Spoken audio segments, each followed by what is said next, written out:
जिनका आपने संबोधन भी सुना, ग्रामीण विकास एवं पंचायती राज मंत्री श्री वीरेंद्र कंवर जी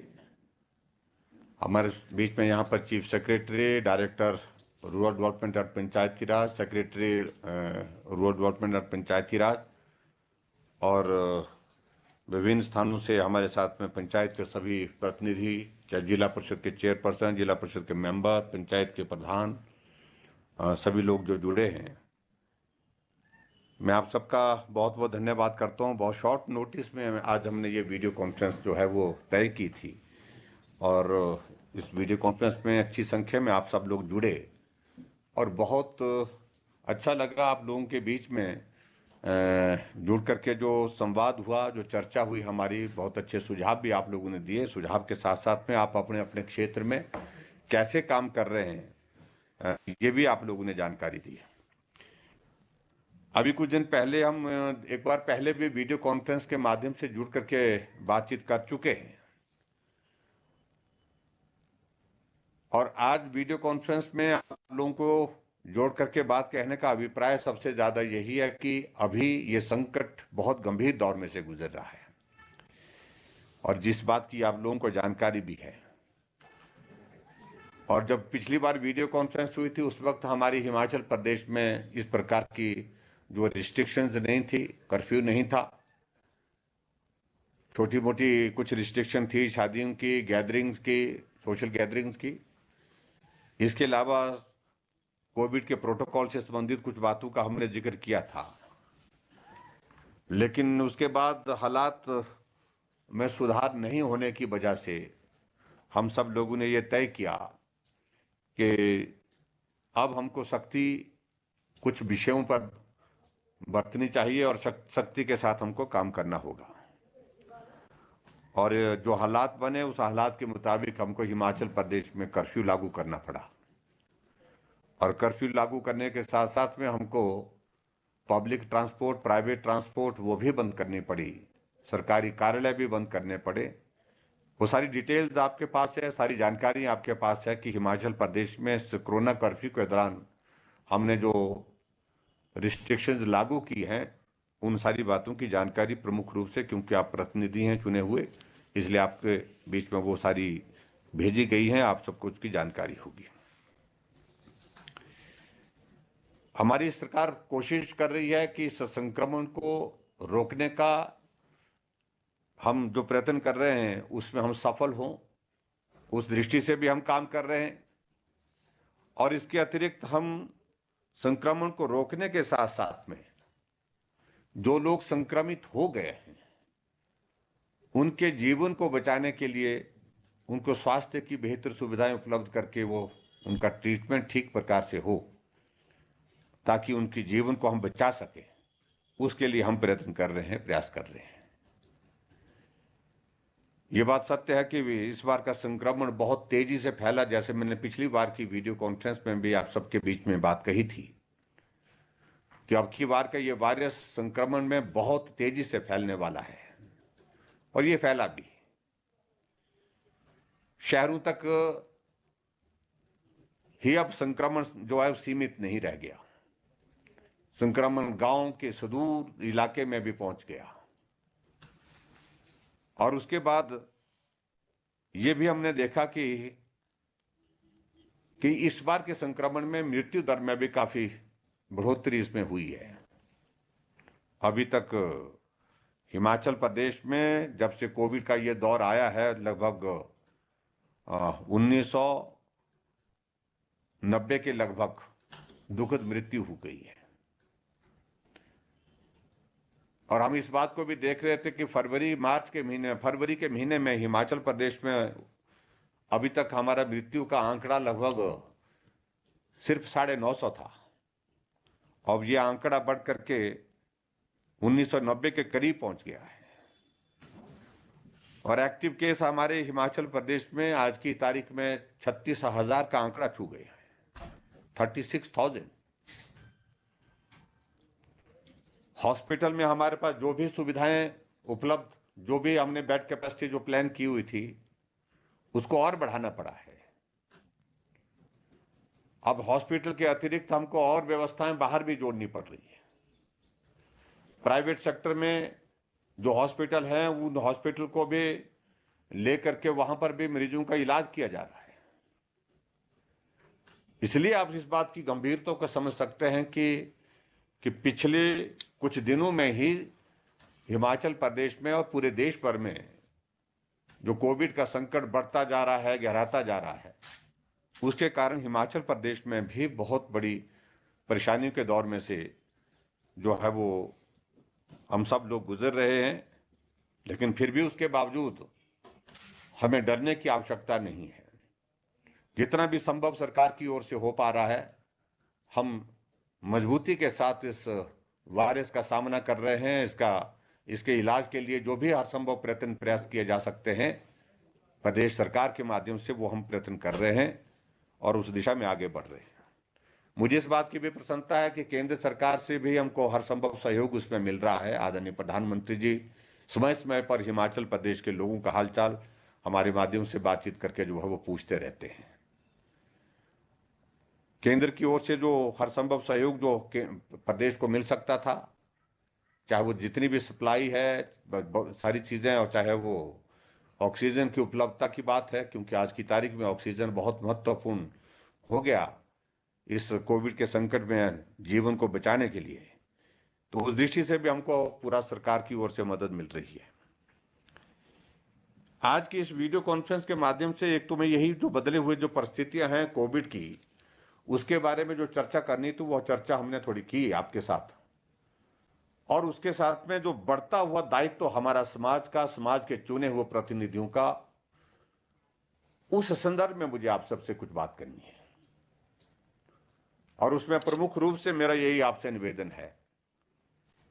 जो अभी बातचीत आप सबके साथ हुई है उससे मुझे मालूम पड़ चुका है कि भी आप लोग बहुत बेहतरीन ढंग से अपने अपने पंचायतों में, अपने अपने क्षेत्र में कोविड से संक्रमित लोगों की मदद कर रहे हैं। अगर संक्रमण के कारण किसी की दुखद मृत्यु भी हो जाती है, उस वक्त भी पंचायत के चुने हुए प्रतिनिधि आगे आकर के उनके अंतिम संस्कार को करने के लिए जो व्यवस्थाएं की जा सकती हैं, जो मदद की जा सकती है, उसमें भी साथ खड़े होकर के सहयोग दे रहे हैं। संक्रमित लोग जो गांव में हैं, परिवार में आर्थिक दृष्टि से उनकी कठिनाई है, राशन की कोई इस प्रकार की परिस्थिति, उसकी भी आप चिंता कर रहे हैं, ये भी हमारे लिए बहुत संतोष का विषय है। मैंने बहुत सारे लोगों से हिमाचल प्रदेश में टेलीफोन के माध्यम से जो संपर्क किया, और विशेष तौर से जो होम आइसोलेशन में जो लोग हैं, जो कोविड के संक्रमण से ग्रसित हैं, लेकिन उसके बावजूद भी अपना ट्रीटमेंट अपने घर में रह करके कर रहे हैं, उन लोगों से भी बातचीत हुई। हॉस्पिटल में जो एडमिट है उनमें से भी काफी लोगों से बातचीत हुई। बहुत सारे लोगों ने इस बात का भी जिक्र किया कि पंचायत के प्रधान आए थे, वार्ड मेंबर आए थे, आशा वर्कर आई थी, हमारा हालचाल भी पूछा। कुछ लोगों ने यह भी कहा कि हमारी मदद करने के लिए भी उनने कहा कि भाई आपको मदद की जरूरत है, वो मदद करने के लिए भी उनने राशन पानी के लिए भी हमसे बातचीत की। और मैं समझता हूं ये बहुत ऐसा एक कार्य आप सब लोग जो कर रहे हैं, जो पुण्य का है। ऐसे संकट में जब घर में परिवार का भी आदमी नजदीक नहीं आ सकता है, साथी दोस्त कोई भी नजदीक साथ रह नहीं सकता है, और पंचायत का चुना हुआ प्रतिनिधि उस गांव में जाकर के उस घर के आंगन में खड़ा होकर के उसके प्रति अपनी संवेदना व्यक्त करता है, उसको हौसला देता है, तो स्वाभाविक रूप से उस बीमार आदमी का जो संक्रमित हुआ है इस कोविड के इसके कारण, उसको बहुत बड़ा हौसला बनता है, उसको हौसला मिलता है बीमारी से लड़ने के लिए भी, और उसको हौसला इस बात के लिए भी मिलता है, नहीं समाज हमारे साथ है, हमारे चुने हुए प्रतिनिधि हमारे साथ में है, हमारी मदद करने के लिए है। ये मैं समझता हूं कि बहुत आवश्यक है। अब जो दो तीन चीजें जो और जिनका जिक्र आपकी आज चर्चा के माध्यम से भी हुआ, एक तो इसमें बहुत बड़ी कठिनाई ये आ रही है कि कोई संक्रमित आदमी घर में इलाज करते करते जो है उसकी अगर दुखद मृत्यु हो जाती है, तो उसका जो है वो उस परिस्थिति में जब गांव के लोग आकर के दूसरे हालात में जब संक्रमण नहीं होता है तो सब लोग आकर के जो है अंतिम संस्कार की उस प्रक्रिया को पूर्ण करते हैं, रिश्तेदार आते हैं, सब लोग अपने नजदीक के साथी आते हैं। लेकिन इस परिस्थिति में जो संक्रमित आदमी है, अगर किसी दुखद मृत्यु होती है तो उसको उसके वहां परिवार में बहुत लोगों का आना नहीं हो पाता। आते हैं तो फिर वो दूर खड़े होकर के देख सकते हैं, लेकिन मदद नहीं कर सकते हैं कि उसकी जो है वो उसके अंतिम संस्कार को किस प्रकार से करना है। मेरा आप सबसे निवेदन है, हम इस बात पर सोच रहे हैं, हम कोशिश कर रहे हैं कि आने वाले समय में हम ब्लॉक स्तर पर ऐसा जो थोड़ी व्यवस्था इस प्रकार से रखें, और जो खासतौर से जो हेल्थ केयर वर्कर है उनको तो हमने पीपी किट दे ही रखी है, लेकिन अगर संभव हुआ तो इस पर विचार कर रहे हैं कि हम जो चुने वो प्रतिनिधि जो हमारे जो ब्लॉक के माध्यम से जहां एक जगह पीपी किट हम थोड़ा सा रख दें, अगर कहीं ऐसी घटना होती है, कोई अगर हेल्थ केयर वर्कर भी वहां पर उपलब्ध नहीं हो पाता है, कोई दूसरा आदमी भी अगर वहां पर नहीं आ पाता है उसके अंतिम संस्कार में, तो पीपी किट पहन करके और उसके सारे प्रोटोकॉल को फॉलो करते हुए किस प्रकार से अंतिम संस्कार उसका किया जा सकता है, ताकि उस परिवार को भी मदद हो और आप लोग भी सुरक्षित हो करके इसके कोविड के प्रोटोकॉल के अंतर्गत जो है उसका दाह संस्कार कर सके। ये भी हम प्रयत्न कर रहे हैं, ये भी प्रयास कर रहे हैं कि उस दिशा में भी आगे बढ़ करके हमको कुछ सहयोग करना है। इसके अतिरिक्त जो लोग घर में एडमिट है, होम आइसोलेशन में है, किसी को अगर जरूरत पड़ती है कि उसको हॉस्पिटल ले जाना है, तबीयत खराब हो गई, ऑक्सीजन सैचुरेशन उसका कम हो गया और हॉस्पिटल ले जाना है, उसमें पंचायत के चुने वो प्रतिनिधि का एक बहुत महत्व, क्योंकि परिवार के आदमी उस वक्त जो है बहुत परेशान होते हैं, परेशानी के दौर में से होते हैं, उनको समझ नहीं आता है कि वे ऐसे तनाव में, ऐसी परेशानी में वो क्या करें। तो पंचायत के चुने वो प्रतिनिधि उसमें अपनी भूमिका निभाएं। एम्बुलेंस को बुलाने के लिए आप लोगों को जानकारी है कि उसमें एम्बुलेंस के लिए आप फोन कॉल करके जो है बुला सकते हैं, और एम्बुलेंस विशेष तौर से जो है हमारे मेडिकल सुपरिटेंडेंट हैं, बीएमओ हैं, हमारे जो हॉस्पिटल में जो डॉक्टर्स हैं, जिसके पंचायत के चुने हुए प्रतिनिधियों के पास आमतौर पर इन लोगों के कॉन्टैक्ट नंबर रहते हैं, तो उनसे तुरंत संपर्क किया जाए ताकि एम्बुलेंस उपलब्ध हो करके उन लोगों को हॉस्पिटल में अगर शिफ्ट करना है तो ले जाना है तो वहां पर ट्रीटमेंट के लिए ले जा सके। अगर वो स्थिति भी नहीं हो पाती है तो उसमें हमने एक बात को लेकर के ये भी हमने तय किया है कि ये प्राइवेट व्हीकल में भी उसमें वो लगा करके शील्ड आगे से जो है वो उसके जो प्लास्टिक का वो लगा करके ऐसे भी किया जा सकता है, क्योंकि बड़े दूसरे शहरों में इस प्रकार से ही एम्बुलेंसेज वहां पर कम पड़ गई है। उस सूरत में भी किया जा सकता है, लेकिन उसमें एक बात को सुनिश्चित करें कि जो पीपी किट जो है वो पहनने की व्यवस्था वहां पर उपलब्ध हो जाती है तो ज्यादा सुरक्षित होकर के हम उस पेशेंट को हॉस्पिटल तक पहुंचाने में मदद कर सकते हैं। ये भी मैं आप सबके बीच में कहना चाहता हूं। हालांकि बहुत जगह ऐसी स्थिति नहीं है जहां भी अभी तक हमने देखा है कि जो भी मरीज कोई इस तरह से होता है तो उसको शिफ्ट करने के लिए जहां से एम्बुलेंस के लिए बोला जाता है, एम्बुलेंस वहां पर पहुंचती है और एम्बुलेंस में उस पेशेंट को डाल करके हॉस्पिटल में ले जाया जा रहा है। ये तो मैं उस सूरत में कह रहा हूं, अगर बिल्कुल ऐसी सिचुएशन कहीं अगर आ जाती है तो उस सूरत में भी हमको काम करना है। ये भी मेरा आप सबसे विनम्र निवेदन है। जैसे मैंने पिछली वीडियो कॉन्फ्रेंस में भी इस बात का जिक्र किया कि हम सबको उन लोगों के प्रति भी जो उनके परिवार के लोग हैं, क्योंकि कोविड में कोई आदमी अगर संक्रमित हो जाता है तो उसके परिवार के लोगों से भी लोग फासला कर देते हैं गांव में, चाहे वो संक्रमित है भी नहीं तो भी कर लेते हैं। उसको कहीं काम पर लगा हुआ होता है तो काम पर से इसको छुट्टी दे, भी तेरे घर में भी वहां पर कोई कोविड का पेशेंट आ गया इसलिए उसको काम से भी छुट्टी दे दी जाती है। अगर छोटी मोटी कोई दुकान करता है तो उस दुकान में भी कोई आदमी नहीं आता है क्योंकि उसके घर में संक्रमित आदमी है, ऐसा लोगों को लगता है, तो हो सकता है कि ये भी संक्रमित हो। और आमतौर पर तो वो आदमी दुकान खोलता ही नहीं है। जब ऐसी सिचुएशन आ जाती है, ऐसी परिस्थिति आती है, तो कई बार ऐसे भी हालात होते हैं परिवार में, आर्थिक संकट का भी, और उसके साथ साथ में उसके घर में, परिवार में दो दो समय की रोटी का भी एक विषय आता है। तो उसमें मेरा आप सबसे निवेदन है कि यथासंभव जितना किया जा सकता है मदद आप करें। हम हिमाचल प्रदेश सरकार की ओर से भी एक प्रयास कर रहे हैं कि ऐसे मरीजों को मदद कैसे की जा सकती है, ऐसे परिवारों को मदद कैसे की जा सकती है, और उनके ट्रीटमेंट के लिए एक हम आने वाले समय में बहुत जल्दी हम एक किट बना करके हम तैयार कर रहे हैं। उस किट को हम ऐसे परिवारों को पहुंचाएंगे, जिसमें दवाई भी होगी, उसमें कुछ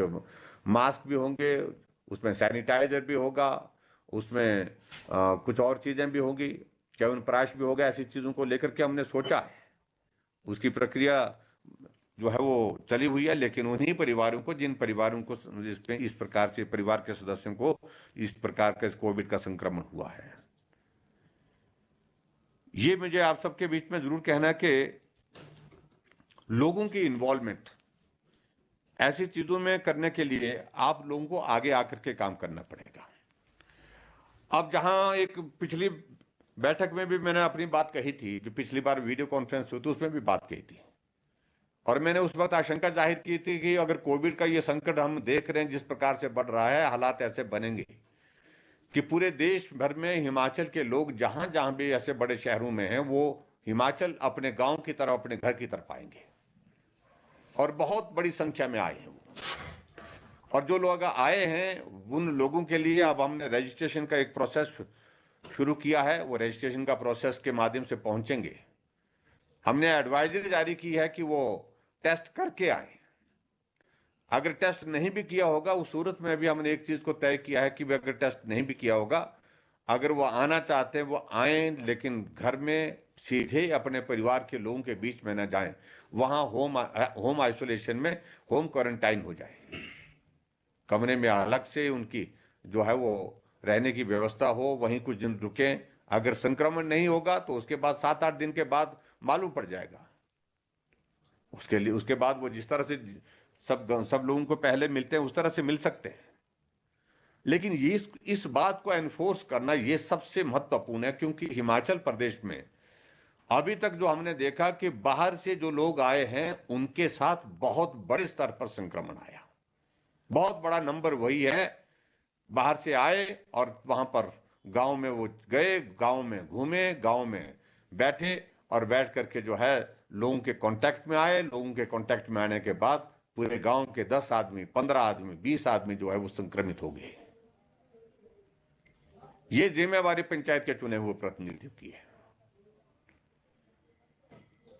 और अब तो हाई कोर्ट ने भी इस बात के लिए, हम नहीं चाहते हैं कि भी कोर्ट ऐसे मामलों में दखल करे। अब हाई कोर्ट ने भी इस बात को सुनिश्चित किया कि पंचायत के चुने हुए प्रतिनिधियों के ऊपर जिम्मेवारी तय की जाए।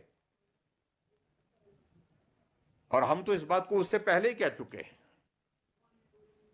इसलिए पहले कह चुके हैं कि आप सब लोग जिम्मेवारी के साथ काम करते हैं। आपकी पंचायत में कौन आ रहा है, कौन जा रहा है, ये जानकारी पंचायत के प्रतिनिधियों के अलावा किसी दूसरे आदमी को उतनी ज्यादा नहीं हो सकती जितने पंचायत के चुने हुए प्रतिनिधियों को। हर आदमी को मालूम पड़ हर दिन आदमी को मालूम पड़ता कि वो आदमी आया, वो आदमी गया। इस घर में 2 आदमी थे, आज 4 आदमी हो गए। 4 आदमी इसलिए हो गए क्योंकि 2 आदमी बाहर से आ गए। तो इसलिए जो भी जानकारी इस प्रकार की मिलती है तो उनसे इस बात के लिए जरूर कहें, ये बहुत जरूरी है। ये एक बहुत बड़ा कारण हिमाचल प्रदेश में ये बना कि बाहर से जितने भी लोग आए हैं उनमें से बहुत बड़ी संख्या में वो लोग संक्रमित थे। 50% से भी ज्यादा, अगर 100 लोग आए हैं तो उनमें से 50 लोग जो है कोविड पॉजिटिव निकले। ये बहुत बड़ा एक विषय है जिस बात को लेकर के हम आपके बीच में आज अपनी बात कह रहे हैं। उसको गंभीरता से आप लोगों को लेना, उनको आइसोलेट करना, उनके लिए टेस्ट के लिए कहना, और उसके बाद जो है जब वो टेस्ट में नेगेटिव आ जाते हैं तो उसके बाद कोई चिंता की बात ही नहीं। एक बात को और कहा हमने कि पंचायत के चुने हुए प्रतिनिधियों को कहा कि आप जाओ गांव में, जहां भी शादी हो रही है उनको कहो शादी करो, लेकिन दाम मत करिए। अब आप लोग आज बोल रहे हैं कि सख्ती करनी चाहिए।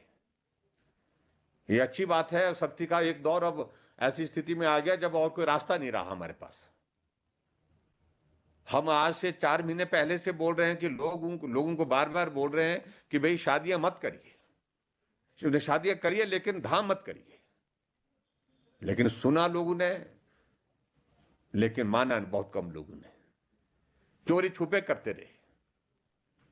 और आज हालात यह है कि उन शादियों में से 100 लोग जो है पॉजिटिव निकले। पूरे पूरे गांव जो है संक्रमित हो लिए। सबसे बड़ा कंट्रीब्यूशन उन चीजों का है। और इसके बाद आज हम देखते हैं, सब जगह देखते हैं कि जब सुविधाओं की दृष्टि से इस प्रकार की कठिनाई होती है, किसी की दुखद मृत्यु होती है, तो गाली तो सरकार को दे रहे हैं। और स्वाभाविक रूप से कोई आदमी दुखी होता है, परेशान होता है, तो गुस्सा होता है, नाराजगी होती है, निराशा होती है, वो सरकार के खिलाफ होती है। लेकिन समाज के एक जिम्मेवार नागरिक होने के नाते भी हमारा भी यह दायित्व है कि हम इस संक्रमण को फैलने और फैलाने का कारण ना बने। हम इस बात को देख रहे हैं कि इस वक्त हिमाचल प्रदेश में सैकड़ों हजारों करोड़ रुपए के हमारे शिलान्यास उद्घाटन के जो है वो भवन बने हुए, सड़कें बनी हुए, बहुत सारे प्रोजेक्ट्स हैं, लेकिन उसके बावजूद हमने सब रोके हुए हैं। अगर कहीं कर रहे हैं तो वर्चुअली कनेक्ट कर रहे हैं, जहां 10 आदमी के साथ हम कर रहे हैं उस कार्यक्रम को। लेकिन उसके बावजूद भी लोग जो है वो शादियां बड़ा करना चाहते हैं अभी भी। ये बड़ा चिंता का विषय है। और अभी जो हमने कर्फ्यू इसलिए लगाया, इस कर्फ्यू को लगाने के लिए हमारे पास तो एक ही मात्र जो है वो कारण है कि जब हमारे समाज में ऐसी परिस्थिति आ जाती है, वो सामान्य बातों से नहीं समझते हैं, नहीं उनको मानते हैं, तो सख्ती लागू करनी पड़ती है। उस सूरत में हमने सख्ती लागू की है। और आप सब भी इस बात से सहमत हैं। मुझे इस बात से बड़ा हौसला मिला आप सबकी बात सुन करके। आप सब लोग बोल रहे हैं कि सख्ती और करनी चाहिए, और हालात ऐसे, वो ये सख्ती हमको करनी पड़ेगी आने वाले समय में, और कोई रास्ता नहीं है। अभी तक हमने 17 तारीख तक कर्फ्यू लगाया और आगे बढ़ाने की संभावना इसकी बनी हुई है। अभी तक कब तक ये लागू रखना पड़ेगा, कब तक जारी रखना पड़ेगा, हम तो तब तक जारी रखेंगे, कोशिश करेंगे जब तक हमारे जो है कि एक्टिव केस जो है आना कम हो जाएंगे। हमें इस बात से अच्छी तरह से मालूम है कि जब इस प्रकार के हम रिस्ट्रिक्शन लगाते हैं, उसके कारण इकोनॉमी को बहुत बड़ा प्रभाव पड़ता है। डेवलपमेंट के काम जो है हमारे रुक जाते हैं, वो भी प्रभावित होते हैं।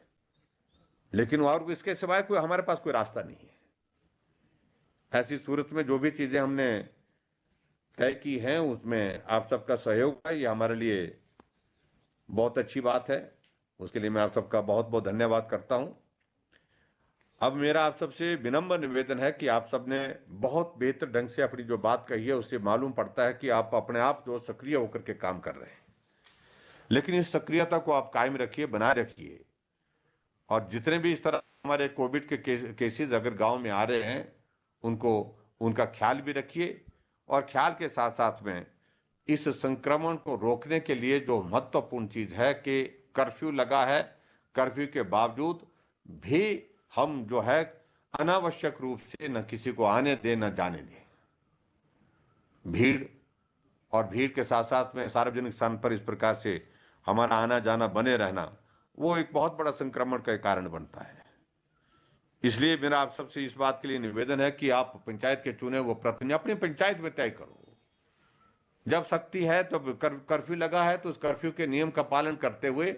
हम तय करेंगे हम बाजार में अनावश्यक रूप से नहीं जाएंगे। और उसके साथ साथ में विशेष तौर से जो बुजुर्ग लोग हैं, उनको तो बिल्कुल ही हमको आग्रह पूर्वक रोकना चाहिए, नहीं जाना चाहिए, घर में ही रहना चाहिए।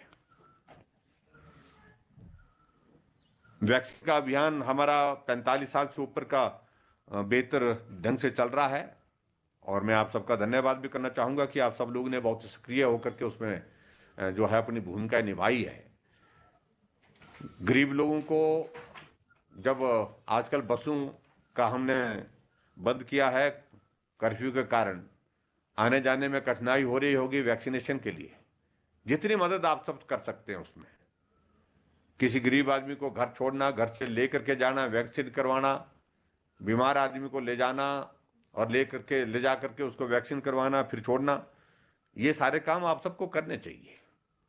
चुने वो, क्योंकि इस ऐसे संकट के क्षण में ये बहुत आवश्यक है कि हम सब लोगों को मिलकर के काम करना है। और आप सबसे मुझे पूरा भरोसा है, पूरा विश्वास है कि निश्चित रूप से हम इस कोविड के संकट से बाहर निकलेंगे। और इसमें जब समाज अपनी जिम्मेवारी निर्धारित कर लेगा और चुने वो प्रतिनिधि के नाते हम सब लोग, आप सब मिलकर के जो तय कर लेंगे कि हम अब इस कोविड को और नहीं बढ़ने देंगे, इसको रोकना है, हर हालत में रोकना है, उसके लिए जब आगे बढ़ करके मजबूती के साथ काम करने के लिए निकलेंगे तो निश्चित रूप से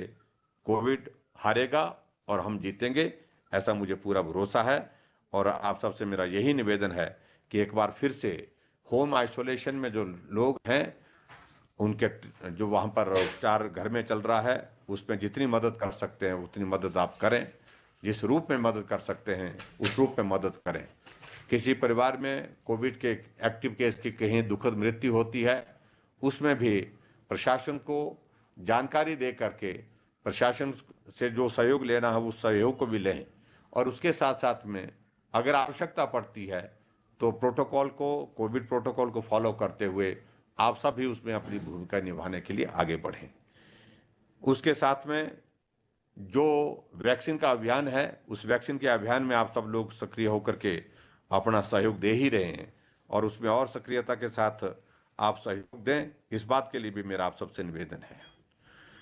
जो हमारे हिमाचल के लोग बाहर से आ रहे हैं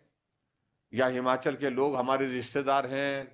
गांव के रहने वाले नहीं, रिश्तेदारी में वहां से आकर के अपने रहना चाह रहे हैं, वो आए, लेकिन उसके बावजूद वो सब लोग अगर आते हैं तो होम आइसोलेशन में पहले रहें, होम क्वारंटाइन करें उनको और टेस्ट करवा करके उसके बाद समाज के बीच में आने जाने उठने बैठने के लिए उनकी जो है वो उनको छूट देनी चाहिए। इन सारी बातों को लेकर के आप लोग काम कर रहे हैं और मुझे पूरा भरोसा है, मैं चाहूंगा कि ज्यादा से ज्यादा लोगों को, क्योंकि आज मुझे मालूम नहीं कितने लोग हमारे साथ कनेक्ट हो पाए हैं, लेकिन मैं चाहूंगा कि ज्यादा से ज्यादा लोगों को हम कनेक्ट करके जोड़ करके इस संदेश को पहुंचाएं। पंचायत का वार्ड मेंबर है, बीडीसी मेंबर है, प्रधान है, उप प्रधान है, जिला परिषद मेंबर है, सबके सब अपनी भूमिका में आकर के इस संकट के क्षण में अपने दायित्व का निर्वहन करें, क्योंकि हम चुने हुए प्रतिनिधि हैं और समाज में चुने हुए प्रतिनिधि का स्थान और सम्मान अलग तरह का होता है।